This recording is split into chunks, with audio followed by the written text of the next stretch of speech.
Ilang Chinese nationals ang na-deport dahil sangkot sa illegal pogo. Bang malaman sa BI ilan itong under custody ng mga Chinese national? Ibig po ba sabihin wala tayong data? Napakainit na issue nito. Isang click mo lang, di po ba ma-verify natin ito, Mr. Chair? Yes. Nabanggit po ng PSA, more than 1,000 Chinese nationals ang falsifikado ang birth certificates. Mr. Chair, ang POGO po nag-operate since 2017 base sa Executive Order number 13.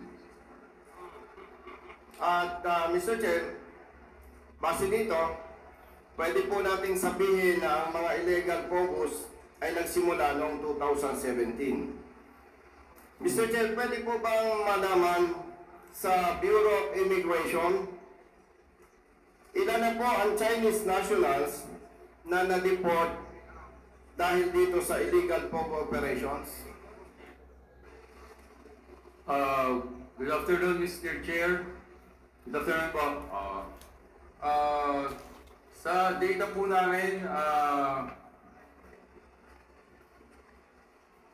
around na po yung mga niremove na po namin sa bansa, ibig sabihin yung mga dineport at saka nirepatriate namin po from 2022 to 2024, nasa 2,379 na po. Mr. Chair, ang itinatanong po natin sa BI, ilang Chinese nationals ang na-deport dahil sangkot sa illegal POGO?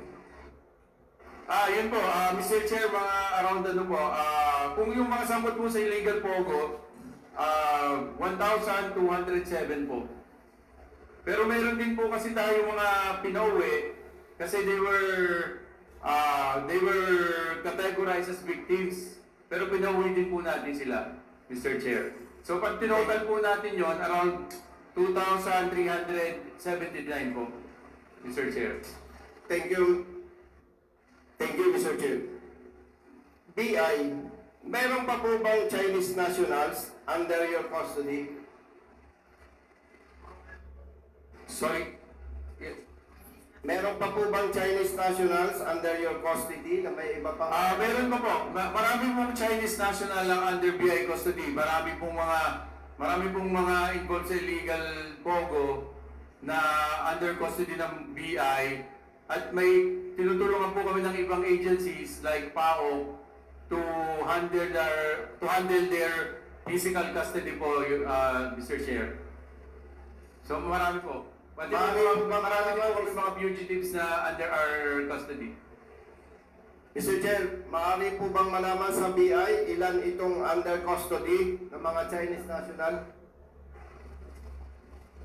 Mr. Chair, pwede pong i-check ko lang po sa data namin, pero i-check ko lang po sa data namin para makapagbigay kami ng eksakto Mr. Chair, kasi last week po alam mo nag-deport lang din po kami, so to give the exact number, mag-submit na lang po kami ng specific number, Mr. Chair. Mr. Chair, maaari bang malaman sa BI kailan nila may sasubmit kung ilan ang Chinese na nationals involved in illegal POGOs under their custody? Mr. Chair, we will submit it before the next hearing, Mr. Chair. Before the next hearing po. Ibig po ba sabihin wala tayong data? Napakainit na issue nito. Isang click mo lang, di po ba ma-verify natin ito, Mr. Chair? Yes, Mr. Chair. If you could give us siguro mga one hour, i-check po namin sa office ngayon, Mr. Chair. So after 1 hour? Yes, sir. Yes, sir. Thank you, Mr. Chair. Thank you, BI. If I may proceed, Mr. Chair. PSA, Philippine Statistics Authority.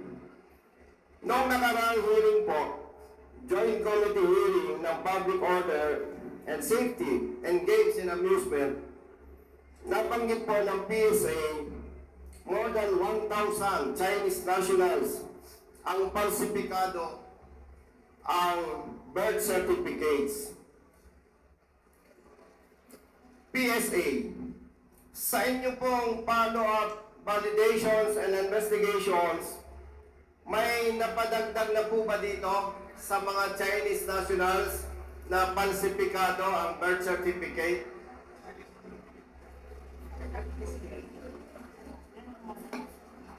Mr. Chair, based po sa data na na-refer ng agencies po natin, DFA, sa Senate and Congress, meron na po tayong around more than 1,700 po na birth records na related to registration ng foreign nationals. And nakapag-imbestiga na po kami ng around 15 na concerned na local civil registry office. So, on the part of the PSA po ay yung mga findings po namin na fraudulent registrations ay blinak na po namin. So, ongoing po ito. Excuse me, PSA. Simple lamang po yung tanong natin. Nagkandak po kayo ng validations and investigations sa mga falsifikado ang birth certificate na Chinese national. Tama po ba? Yes po. Ang tanong po, kung ginawa po ninyo yon, after our previous hearing, ilan na po ang napadagdag sa bilang ng mga ito? Ilan na kapagdan, no? Yun po, sir. Ang atong...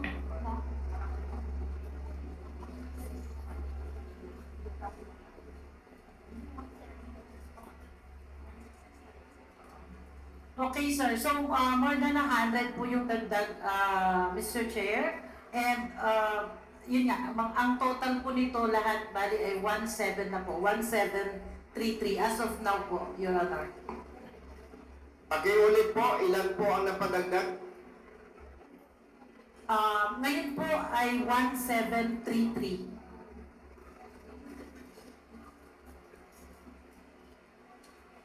1,733. Tama po ba?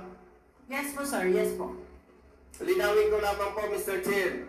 Noong previous hearing po natin, ang na-find out na po ninyo na falsified ang birth certificate is more than 1,600. PSA, tama po? Yes po, sir. At ang napadagdag po diyan is more than 1,700. Tama po? Yes, sir. Yes, sir.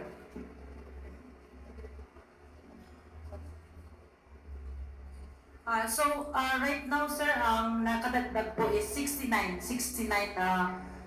fraudulent registrations po. Kanina po may sinabi kayo 1,733. Nalilito po ako sa inyo Mr. Chair, ito po ang tanong. During the previous hearing, nag-report po kayo, more than 1,600 Chinese national falsified ang birth certificate. Tama po. Ang tanong po, ilan ang napadagdag? Ang sabi po ninyo, 1,733. Ano po ba talaga? Sorry, Your Honor. I-clarify ko lang. Yung total po ngayon is 1,733. So, which means, ang nadagdag po ay 69 from our previous na report. Last question, Congressman Busita. Yes, Mr. Chair. Last question. May coordination po ba kayo sa Bureau of Immigration?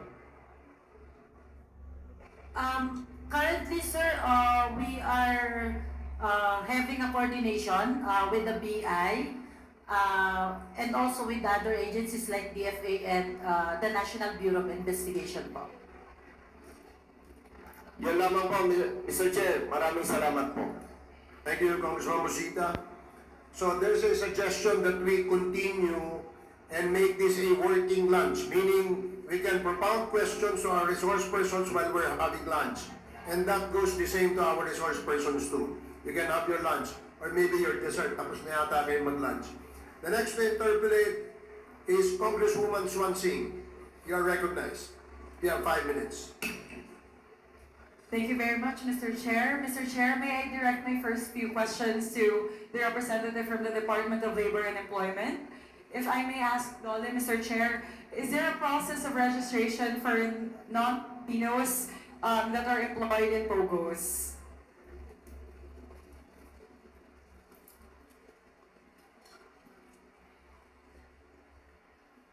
My apologies, Mr. Chair. May I direct this question to the Department of Labor? And are these foreign nationals subjected to health clearances and police clearances?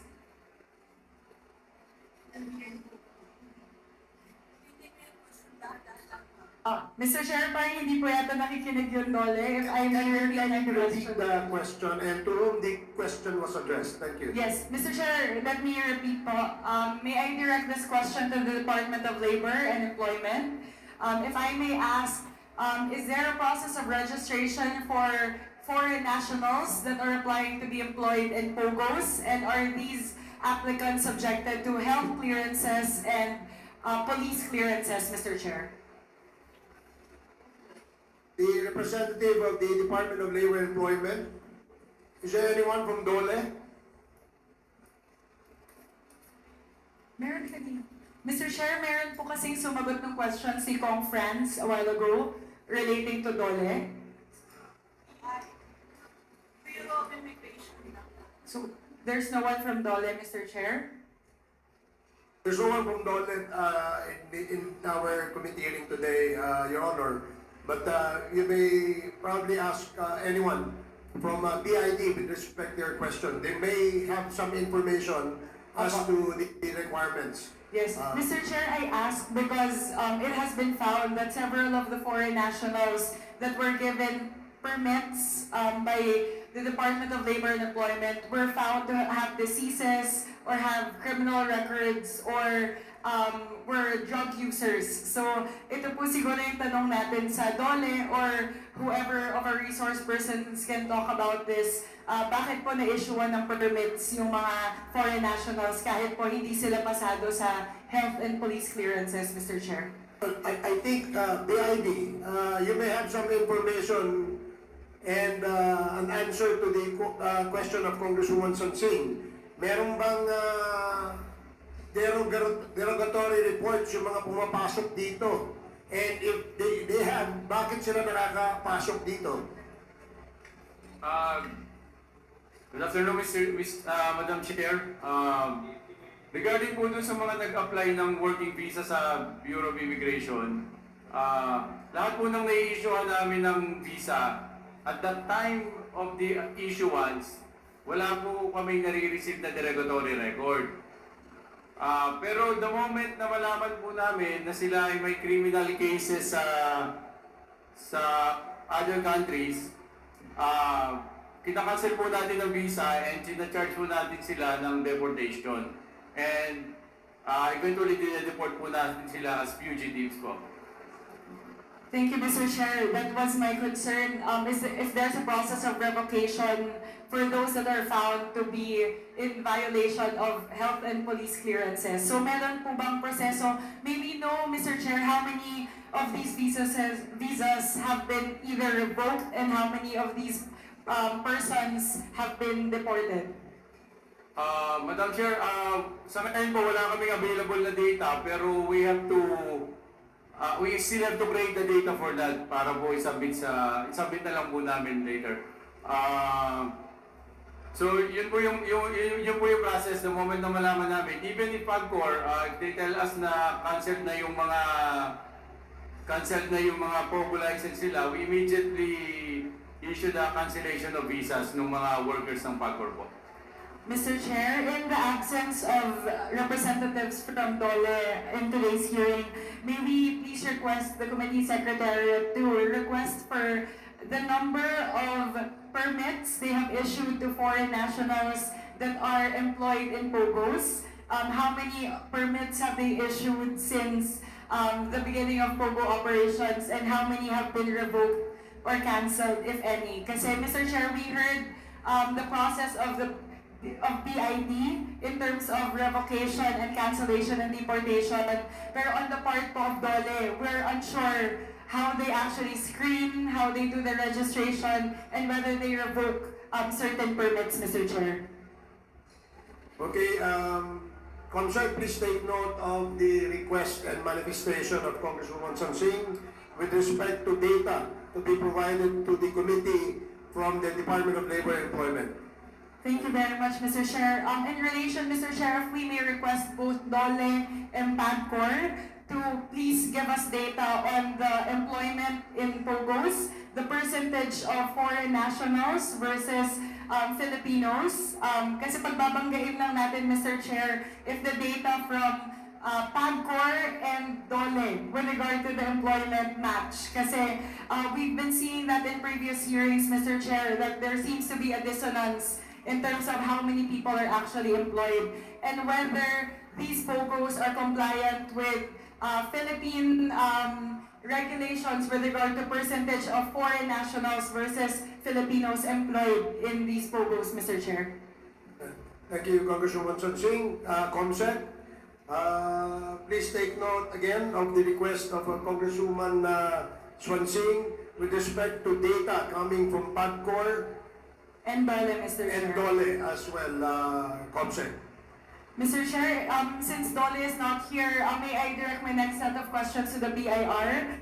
Medyo ways and means po yung thrust nito, Mr. Chair, because we want to make sure that these POGOs are also held accountable for whatever revenue contributions due to the government they did not give our government in the previous years. Mr. Chair, if I may ask the representative from the BIR, what year did you start recognizing revenue collections from POGO operations? BIR,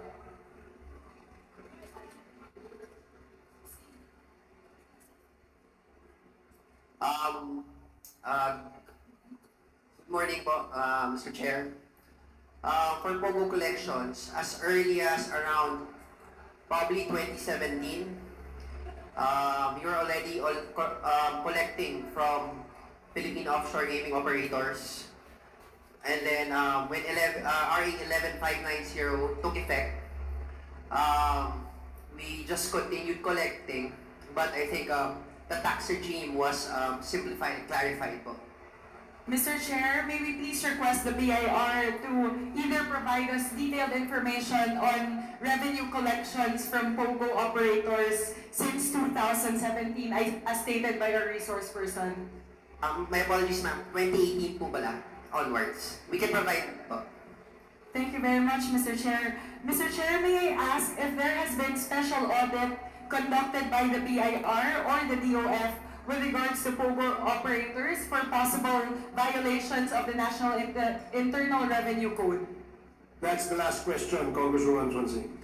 Mr. Chair, if I may, can I combine it also, Mr. Chair, para magkakasama na po. And if there has been a special audit conducted, what is the result of these audits? Have any cases been filed against those that have been found to violate the NIRC? Mr. Chair, thank you very much po. Yes, Mr. Chair. Audits are conducted annually against these entities. And whenever there are discrepancies that are found, more often than not, they comply po. I guess for them po, it's wiser to comply than to have any faults in their operation.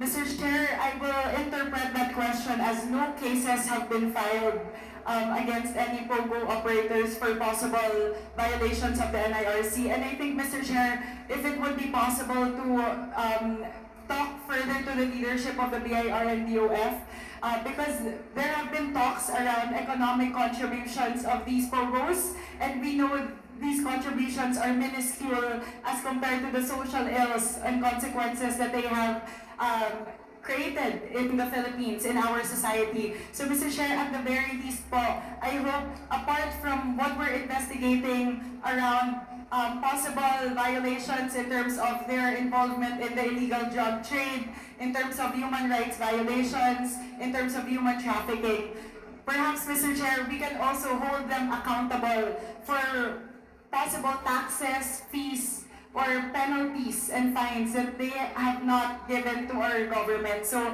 Mr. Chair, if we may please enjoin the DOF and the BIR to look further into the tax obligations and whether these POGOs have been contributing what is due from them to our government. Thank you very much, Mr. Chair. Thank you, Congresswoman Satsing. The next to interpolate is Congresswoman Bolilla. You are recognized. You have 5 minutes. Since Congresswoman Bolilla is not around, next is Congressman Johnny Pimentel. You are recognized. You have 5 minutes. Thank you, Mr. Chair. Mr. Chair, before I ask my questions, I would like to make a manifestation.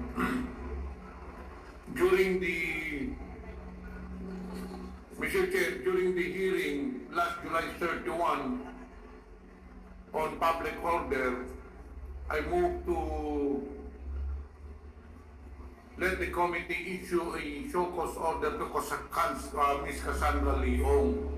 Ms. Cassandra Leong, as we all know, is one of the main actors in Lucky South 99 POG operations. Now, may I inquire, Mr. Chair, since there was already a show cause order, would it be proper for this committee to issue a contempt order to Cassandra Leong, since she is also invited today, but she is a no-show? Yes, Congressman Pimentel, we have issued a show cause order to Ms. Cassandra Leong, and it is the right of this committee to issue an order of contempt to that person if the body wants it. So on that note, Mr. Chair, if there's no objection, this representation would like to move that this committee issue a contempt order to Ms. Cassandra Leong. Mr. Chair. There's a motion to I second the motion, issue Mr. Chair. a contempt order to Ms. Cassandra Leong, and this was duly seconded. Any objection? Hearing none, the said motion is now approved. Thank you, Mr. Chair. May I proceed? You go ahead. I'd like to Congressman Pimentel. direct my question to PAGCOR. Based on the figures from PAGCOR, the total number of cancelled POGOs, support providers, and special class of business process outsourcing providers, or SBPOs, from 2016 to December 2023, 402. Total of 402 illegal operations have already been cancelled. 72 POGOs, 309 service providers, 18 local gaming agents, and 3 SBPOs. May I inquire from PAGCOR if these figures are correct? That is correct, Mr. Chair. So at the moment, in spite of these cancellations of 402 illegal POGO operations, ilan po ba talaga nag-ooperate ngayon ng POGO sa buong Pilipinas as per your record? As of date po, we have 42 internet gaming licensees po. 42? Is that correct? 42 Apo. or 43? 42 na lang po. Okay. Those 42 POGO operations are licensed, hindi po ba? May Tama license po. yan. Ngayon, you mentioned earlier during the questioning of Congressman Franz Castro that there are illegal POGOs operating, well, mostly in Metro Manila. Do you have figures of how many illegal POGOs are operating in the entire country? Sorry, sir. Can you please repeat the last question? You mentioned earlier, dun sa questioning ni Congressman Franz Castro, that there are illegal POGOs operating in Metro Manila. Do you have a figure? Meron ka bang data na ito ilan ang illegal POGO na nag-ooperate sa buong Pilipinas? Mr. Congressman, yun pong nabanggit po kanina na Yung 402 na po na yon, ito din po kasi yung ginagamit po ng PAOK natin na chinecheck po natin isa-isa kung hindi na po talaga nag-ooperate yung mga canceled POGOs, service providers from 2016 to 2024.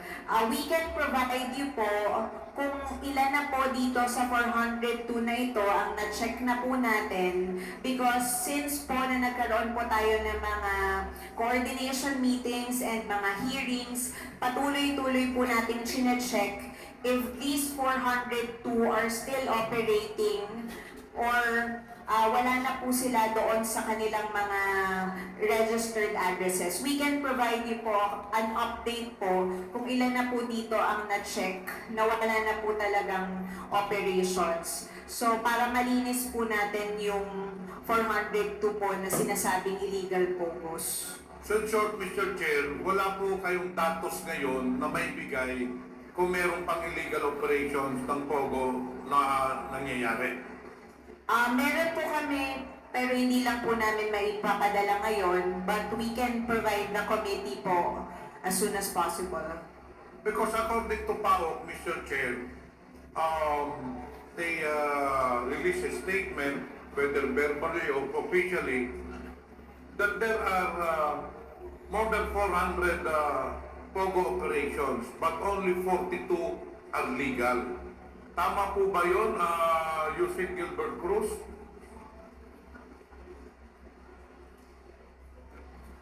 Andiyan po ba si Yusek Gilbert Cruz ng PAOK? Yusek, yes, Your Honor, Cruz, please reply. Yes, sir. Your Honor, actually, there are 402 illegal POGO sites right now. Itong 402 na ito, Your Honor, it stemmed from 298 POGOs before. Tapos, nag-issue po ito yung 298 na mga POGOs na mga sub-licenses nila. Kaya naging 402. And 43 lang po yung merong IGL license as of today. 42, Your Honor. So, Mr. Chair, kasi hindi ko masyadong madinig, ilan talagang POGO operations ngayon, including yung illegal, including yung license, ilan talaga? Sa ngayon po, sir, yung 402, sir, ang validation pong ginawa namin yan, that was late last year. And early this year, nag-conduct din po kami. Yan po yung 402. But this 402, sir,